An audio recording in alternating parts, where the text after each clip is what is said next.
اور 255 میں سے 11 نکال لیں، باقی کتنے بچ گئے؟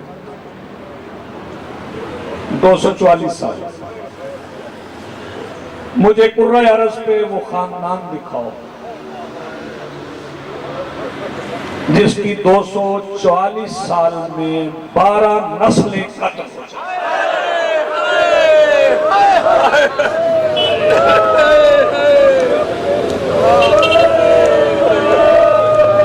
بڑا خوبصورت کریا کر رہے ہیں، تیاری بڑی اچھی ہے، شادی جرم کے راسی، اور یہ میں اس خاندان کے مردوں کی بات کروں، یہ میں اس خاندان کے مردوں کی بات کروں۔ پھر کہہ رہا ہوں، میں بہت پھرا ہوں، بڑی کوشش کی ہے، بڑی کوشش کی۔ 7ویں امام کی 18 بیٹیوں کی قبریں نہیں ملی۔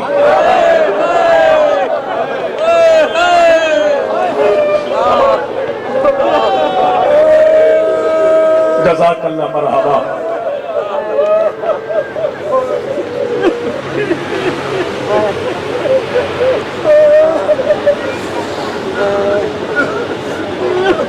20 سال میرے مولا نے گزارے سرمن رائے میں۔ کتنے؟ 20 سال۔ ایک بیٹی تھی میرے امام، کتنی؟ کھڑے ہوئے یا بیٹھے ہوئے؟ مستورات بھی مجلس میں ہیں، مومنات بھی ہیں،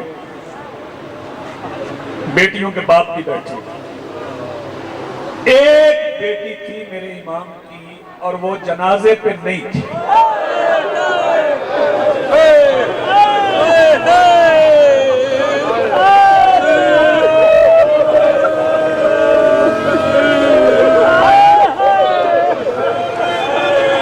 مولا آپ کو سلامت رکھے، سیدہ آپ کو سلامت رکھے، یہ زیادہ مالک توفیقات میں اضافہ فرمائے۔ باقر سے کوشش میں کروں گا کہ مولا کی مسائب پڑھ لیں۔ ذاکرین اغاری کہتے ہیں، ظہیر بھائی اکثر لوگ کہتے ہیں کہ یہ شہادت کبھی کبھی پڑھی جاتی، نہیں، مومنین کے دل میں ہوتی۔ میری ملت کے جوان سوچتے ہیں کہ یار ہمارے 12 ائمہ، 12واں ہمارا غیبت میں، اور غیبت میں بیٹھ کے میرا امام صدیوں سے لہو رو رہا ہے، صدیوں سے خون رو رہا ہے۔ کبھی کسی دادا کے جنازے پر، کبھی کسی دادی کے جنازے پر۔ جب امام مدینہ سے چلے تو امام کی بیٹی مولا سے لپٹ گئی، بابا کب آئیں گے؟ پتہ نہیں کون نوید سے ماتم کرے، کون نہ کرے۔ 10ویں امام بیٹی کا سر چون کے کہتے ہیں، بیٹی اب نہیں آؤں گا۔ واہ بھائی واہ، سبحان اللہ، جی جی جی، بسم اللہ، بسم اللہ، جی میں نوٹ کرتا ہوں، میں نوٹ کرتا ہوں۔ سیدہ آپ کو سلامت رکھے، بیٹی دھاڑے مار کر امام زادی چیخ کر روئی۔ مولا نے پوچھا، بیٹی کیوں اتنے درد سے روئی؟ بھائی ہے نا پاس؟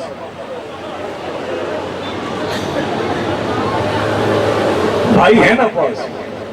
نوجوان سر اٹھائیں گے، ہائے کر کے روئیں گے۔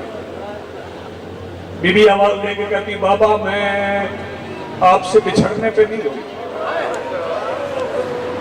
کل شب جب میں نماز شب کے مصلی پہ تھی تو ہمارے گھر کے صحن کے کونے میں کسی کی سسکیوں کی آواز ہے۔ بابا میں مصلی سے اٹھ کے گئی تو ایک 4 سال کی شہزادی تھی، میرے اور میرے 10ویں امام آواز دے کے کہتے بیٹی اس کی کوئی نشانی بتا. شہزادی آواز دے کے کہتی بابا ایک نشانی یہ ہے کہ اس کے کانوں سے خون بہ رہا تھا. سیدہ آپ کو سلامت رکھے، مخدومہ عالمین آپ کو اجر عظیم عطا فرمائے.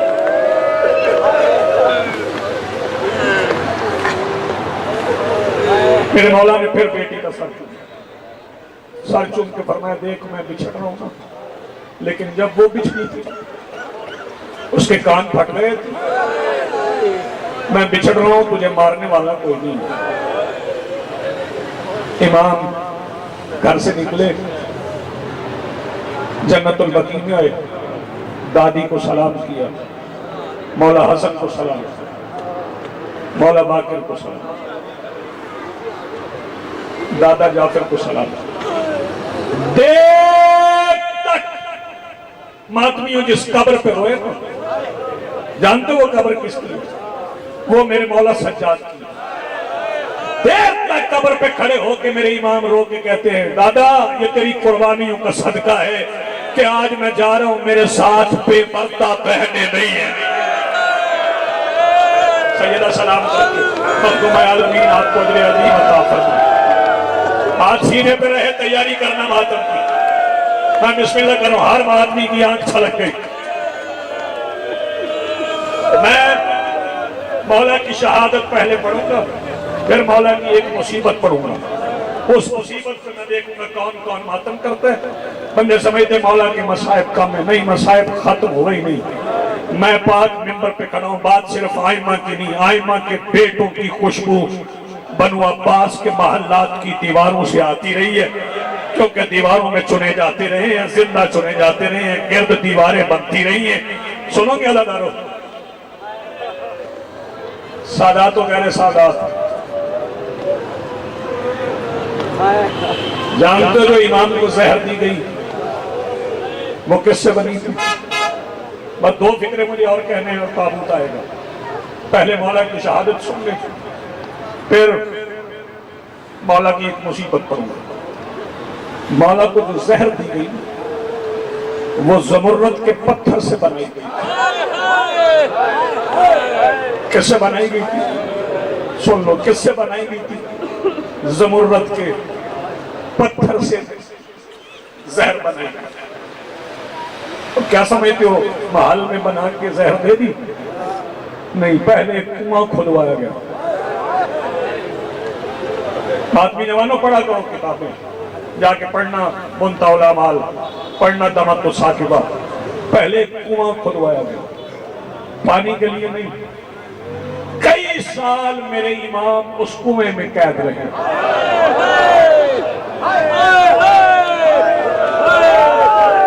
بسم اللہ کا مجھے ان کی آوازیں بلند ہو گئی. سیدہ آپ کو سلامت رکھے. جب امام گھر میں تھے نا، جب امام گھر میں تھے، امام کے گھر کے گرد پہرا ہوتا تھا، مسلح سپاہی کھڑے ہوتے تھے. دو چار فکریں مجھے اور کہنا ہے. تابوت کو آنے کی دعوت دوں گا، نوجوانوں سے کہوں گا کہ وہ سر پہ ہاتھ رکھ کے مولا کے تابوت کا استقبال کریں گے. مولا کے گھر کے گرد پہرا ہوتا تھا، مولا کے گھر کے گرد پہرا ہوتا تھا. ادارو ایک دن موت جی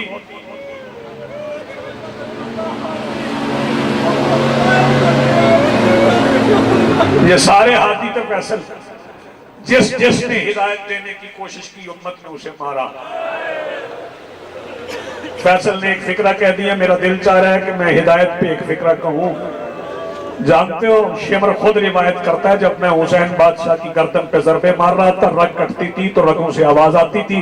یہ کہتا ہے نامی ضرب کے بعد جب میں نے کان لگا کے سنا نا کہ حسین کہیں بد دعا تو نہیں کر رہے، جب میں نے کان لگا کے سنا تو کٹی ہوئی رگوں سے آواز آ رہی تھی، اللہ میرے نانا کی امت کی ہدایت کر. یہ بد دعائیں دینے والے تو ہے نہیں. جو آدمی جوان تیاری کر کے بیٹھے ہو، میں التماس کروں گا کہ جی میں نوکر، میرے صاحب ہو، میں نوکر ہوں. کنویں میں قید رہے ہیں. امام کے گھر کے گرد مسلح سپاہیوں کا پہرا ہوتا تھا. ایک دن مولا کے گھر کے دروازے پہ دستک ہوئی. مولا نے فرمایا پوچھو کون ہے؟ آواز آئی ہم حکومت کے سپاہی ہیں، گھر کی تلاشی لینے آئے.